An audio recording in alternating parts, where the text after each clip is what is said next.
मे हेर्नुहोस् त हाम्रो यहाँ अमर लामा दाईको बाख्रा होइन 100वटा छ अरे।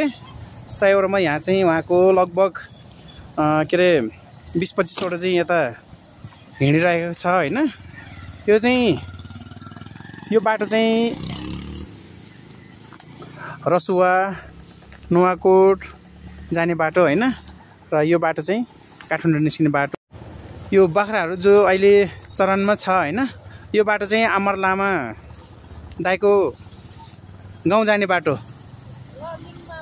सुइचर गाउँ जाने बाटो। हेर्नुहोस् है आजको मौसम हेर्नुहोस् त, कति आनन्दको मौसम छ हेर्नुहोस् त। आज यति आनन्द शीतल छ हेर्नुहोस्। पानी पनि परेको छैन होइन, बादल लाएर झुम्म भएर छ। कति आनन्दको मौसम छ हेर्नुहोस् त। ल हाम्रो अमर लामा दाईको बाख्रा हेर्नुहोस् त, कति राम्रो कति ज्ञानी, घाँस खाएर बसिरहनु भएको छ होइन।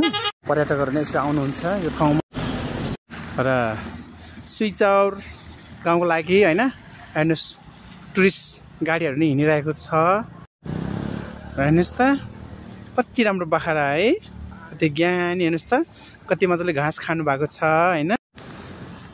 यो शिवपुरी गाउँपालिकामा होइन हरेक व्यक्तित्वहरूलाई चाहिँ स्वागत गरे। र यो रसुवाबाट आउने गाडी होइन, उहाँ सर म्यामहरू चाहिँ त्रिशुलीको यात्रा गर्दै हुनुहुन्छ। र अर्को हिरो भाइहरू चाहिँ नुवाकोट हुँदा अहिले काठमाडौँतर्फ लागिरहेको। अनि यहाँ यो निकुञ्जभित्र चाहिँ हरेक प्रकारको जीवजन्तुहरू पाइन्छ होइन। तर यहाँ चाहिँ अलिकति डरको खतरा छ। हेर्नुहोस् अघि जो अमर लामा दाईको गाउँ जाने बाटो चाहिँ सुइचौर होइन, कगनी, यो चाहिँ गुर्जे भन्ज्याङ। यो ठाउँलाई चाहिँ गुर्जे भन्ज्याङ भनिन्छ है। तपाईँको यही ठाउँबाट उता दाहिनेतिर चाहिँ कगनी भन्ने ठाउँ नै पुग्छ होइन।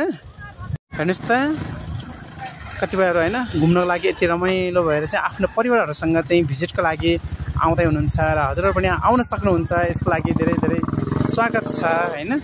मेरो भ्लग्समा हजुरहरूले हेरिदिने होला, साथ दिइदिने होला। हेर्नुहोस् त हाम्रो काठमाडौँ त्रिशुली हुँदै होइन यो ठुलो त्यो बसहरू पनि यसरी आइरहेको अवस्था होइन।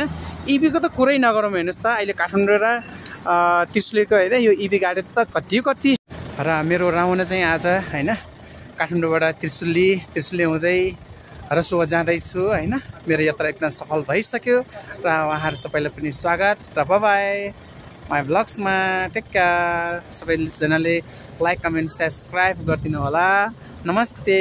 पछाडिबाट हाम्रो जो टुरिस्टको बस माइक्रो आइरहेको अवस्था छ। बाई।